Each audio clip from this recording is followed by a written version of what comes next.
Olá e bem-vindos a mais uma edição de Beyond. Hoje, rodeados por um ambiente ligado intimamente ao ambiente, estamos num hotel sustentável, mas mais à frente temos algumas informações que poderão ser úteis.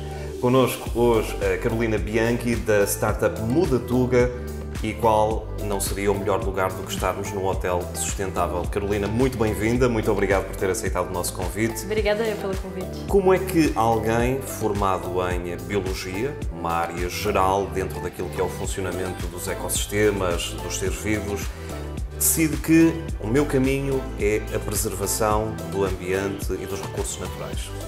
Uau, que pergunta profunda, Marta. Obrigada por me receberem. Obrigado. Eu acho que desde criança eu sempre gostei muito do tema da preservação, mas o tema dos resíduos, ele teve assim uma transversalidade na minha vida. Então, eu vivi em vários países e quando eu estava cá em Portugal, eu tô cá em Portugal há 4 anos, e quando eu comecei a ver que os portugueses não estavam tão habituados a separar os resíduos, eu tenho esse propósito de vida, eu quero ajudar, e eu fiquei um bocado em dúvida se seria uma startup, seria uma ONG, se seria um projeto, como é que seria. Mas eu acho que a biologia e a gestão de resíduos, a compostagem são totalmente interligadas.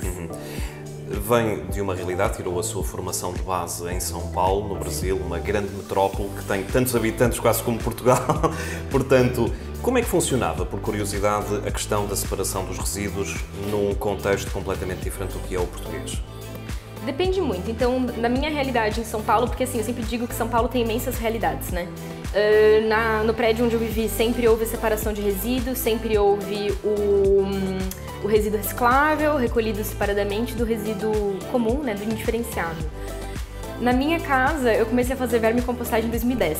Então já faz 11 anos, estava no primeiro ano da biologia e eu soube da compostagem. Agora, não dá para eu dizer que essa é a realidade de toda a gente em São Paulo. São Paulo é uma cidade plural. Existem bairros que são mais privilegiados que outros, obviamente, então eu tive essa sorte de sempre poder contar com a coleta de resíduos recicláveis. E no Brasil ainda existem lugares que nem saneamento básico tem.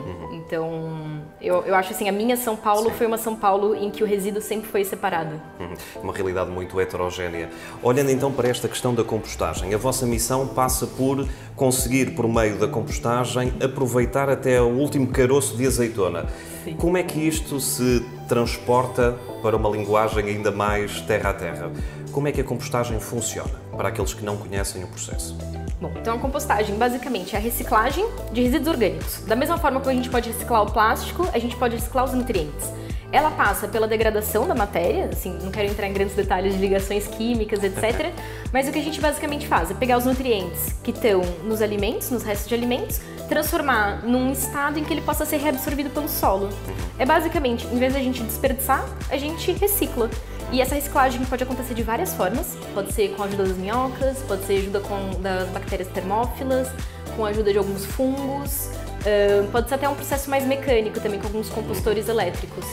A compostagem em Portugal, já temos alguns municípios que estão a atribuir aos munícipes pequenos contentores para que possam fazer essa separação das cascas de batatas, de vegetais, também os restos de alimentos. Como é que vê esta aposta dos municípios na compostagem feita especificamente por cada um deles? Eu acho excelente. Porque assim, foi feito um estudo em 2019 que já mostrou que em Portugal a compostagem ou a recolha seletiva de biorresíduos não é viável no país todo. Então a compostagem descentralizada, ou seja, comunitária, doméstica, vai ser sempre uma aliada muito forte da recolha seletiva.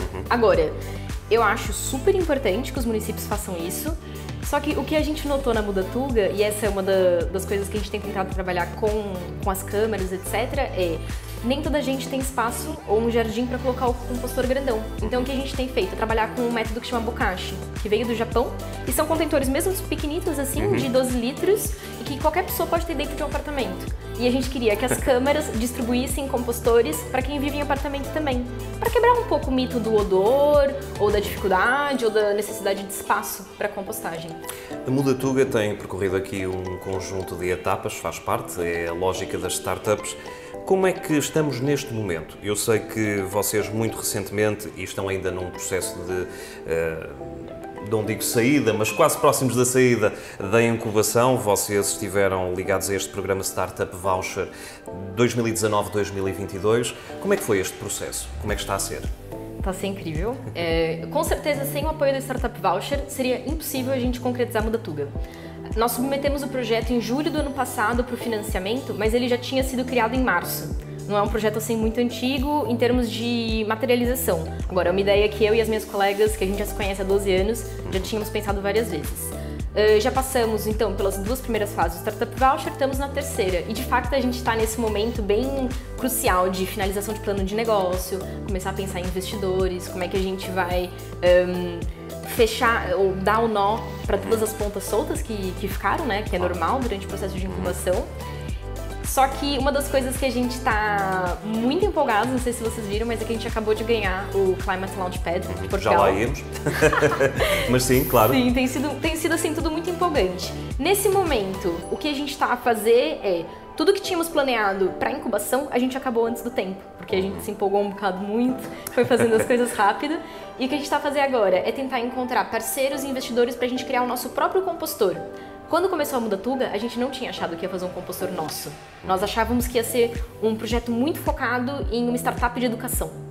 Que hoje em dia é uma coisa que as pessoas acham que não funciona, mas funciona muito, existem vários exemplos. Claro, até porque a sua formação de base e experiência está muito ligada a essa educação ambiental. Sim, eu me sinto mais confortável. Claro. A parte business da coisa é a parte que eu aprendo todos os dias, li muitos livros, tenho conversado com muita gente para me capacitar. Claro. Essa parte mais business agora que foi o que levou a gente a tentar criar o nosso próprio compostor. E a gente já tem o mockup, já tem algumas ideias, já sabe como é que ele vai ser. Agora o que a gente está tentando com essas competições todas é encontrar quem vai ser o nosso parceiro para concretizar isso, porque aí a gente vai precisar de dinheiro, pessoas que tenham conhecimento de materiais, etc. Antes de irmos ao prémio, vamos falar precisamente sobre essa questão importantíssima do investimento. Como é que estão a sentir o pulso aos prováveis ou possíveis investidores? Já têm assim um perfil de quem poderá ser um futuro investidor? Nós tínhamos algumas ideias e o que a gente tem pensado, na verdade, é que nós queremos manter o bootstrap o máximo que a gente puder. Enquanto a Mudatuga pudesse manter sem investimento, esse seria o ideal. Por isso que também a gente vai ter muito cuidado na hora de aceitar investimento, porque nós sabemos que nós somos muito idealistas. Nós temos, assim, alguns critérios bastante rígidos em termos de sustentabilidade, formação de preço, etc., que eu, conversando com outras fundadoras de outras startups sustentáveis, tanto ambientalmente quanto socialmente, elas já falaram que essa é a parte mais difícil de buscar investimento, é um investidor alinhado em valores. Então, acho que essa vai ser a primeira dificuldade. Capitalismo e ambientalismo não andam de mãos dadas, por norma? Depende da pessoa. Eu acho que a pessoa tem que acreditar na nossa visão. Se a pessoa não acredita na nossa visão, às vezes é um tiro no pé. Tentar encontrar um investidor que não vai realmente acreditar, que talvez seja um tiquinho mais caro, mas que o ambiente agradece, né? E isso é uma conversa extremamente complexa para se ter com o investidor. Claro. Não é fácil. Olhando então o prémio de que falávamos, como é que foi sentir esse momento e a repercussão do prémio? Bom, faz o quê? 48 horas que a gente ganhou, então a gente ainda está um pouco com adrenalina correndo na veia. O que a gente mais gostou do Climate Launchpad, que é a maior competição de cleantech do mundo, primeiro foi a formação, porque eles não apenas fizeram uma competição, mas eles dão toda uma base e fazem bootcamps com treinadores internacionais, que ajudou a gente a potencializar várias coisas dentro da Mudatuga que a gente ainda não tinha pensado. Então foi interessante ter uma mentoria de pessoas de fora, no caso era um treinador da Holanda, que era incrível. Em relação ao prêmio, o prêmio ele é dado em formação. E eu acho que isso é uma das melhores coisas que poderiam inventar. Porque o prêmio em dinheiro a gente já tem do Startup Voucher e eu acho incrível que possam se preocupar com capacitar ainda mais os vencedores. Isso vai ser super bom pra gente, a gente vai fazer várias formações em sustentabilidade, marketing, etc., que são coisas que vão fazer a Mudatuga crescer ainda mais. E agora a gente tá super empolgadas, porque nós vamos fazer o pitch na final europeia.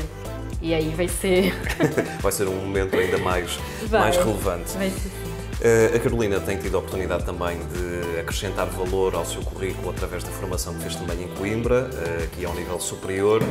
Essa experiência, em termos formativos, feita em Portugal, que valor acrescentado é que trouxe ao seu percurso? comparativamente com a formação que fez no Brasil. Portugal é um país também muito ligado à agricultura, à natureza. Que inputs é que foram dados que hoje a tornam uma profissional, uma empreendedora diferente? Eu acho que uma das coisas que eu mais aprendi no curso que eu fiz de pós-graduação foi mais relacionado à cultura, às pessoas e como é que os portugueses enxergam o mundo. Como era uma formação em riscos naturais e tecnológicos, também eu enxerguei bastante questões sobre... Aprendi muito sobre a geografia de Portugal, sobre as questões territoriais, quais são os riscos ambientais que Portugal tem, e isso só me impulsionou ainda mais a querer trabalhar com resíduos. Mas também foi muito interessante porque foi a minha porta de entrada em Portugal, foi onde eu fiz as minhas primeiras amizades, conheci as pessoas e entendi um bocado como é que eu vou me inserir dentro dessa sociedade se eu de fato quiser trabalhar por aqui. Claro. E estamos quase a chegar ao final da nossa entrevista. É impossível não falar no futuro e nas perspectivas de futuro. Olhamos aqui no futuro em duas vertentes. Volto a dizer, estamos aqui num hotel que por si só é uma estrutura que, em termos de produção de resíduos, não tem comparação com uma casa, com um ambiente privado. Estas estruturas como hotéis, restaurantes, o comércio tradicional e o comércio em maior escala, como é que estão neste momento em termos de ligação com a compostagem? Estão atrasados. Eu tenho uma grande amiga minha que ela é fundadora do primeiro restaurante lixo zero no Brasil. E sempre que eu converso com ela, depois eu converso com pessoas aqui em Portugal e falo, vocês têm tanto a avançar, mas é super possível. Eu acho que não é no sentido de falar, vocês estão atrasados, mas é no sentido de dizer, é possível e não é assim tão difícil.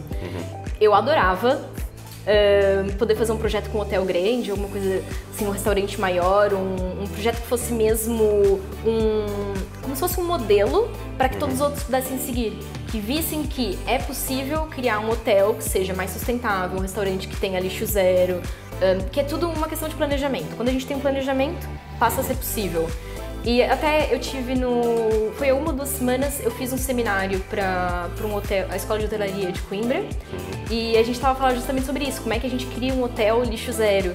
E foi bem interessante, tinham vários estudantes de turismo e todos eles ficaram muito interessados na Mudatuga e, nossa, será que a gente consegue aplicar a compostagem num hotel, reduzir os resíduos, etc. As pessoas ficaram bastante interessadas. E o futuro próximo da Mudatuga? Quais são os próximos passos? Bom, de momento a gente vai começar com a revenda de alguns equipamentos de compostagem, enquanto o nosso não fica pronto, porque é um processo que demora, né? Criar um equipamento novo do zero é trabalhoso e demora tempo. Enquanto isso, a gente vai investir ainda muito em educação ambiental. A gente quer criar o primeiro curso online digital de sustentabilidade em Portugal. No Brasil já existe, em outros países já existe, em Portugal ainda não. Então tudo que a gente puder trazer para cá, nós vamos trazer para cá. Então a gente já começou a roteirizar isso, tá muito alinhado. Agora vão ser também em agosto as gravações do curso. Qualquer pessoa vai poder se tornar ninja da compostagem, como a gente disse na Mudatuga. E também fazer muitas parcerias com o máximo de entidades que a gente puder para espalhar a palavra da compostagem. A gente quer que as pessoas estejam muito prontas, tanto para a mudança de legislação, que vai acontecer no final de 2023, tanto para quando o nosso compostor estiver pronto, todo mundo já saber quem é a Mudatuga e por que aquele compostor tem valor. Sabe, não é um produto que chega no mercado sem o mercado estar pronto para ele. Claro. E uma pergunta que se impõe, até já se teria imposto no início, este Mudatuga, o que é que significa e porquê a escolha deste nome? Ele tem 2 significados.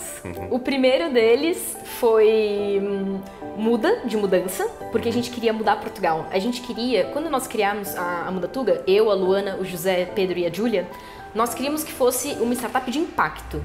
Assim, mas um impacto terremoto, não fosse um pequeno impacto. A gente tinha muita ambição em termos mais sociais até do que financeiros. A gente estava entrando com uma proposta de mudança.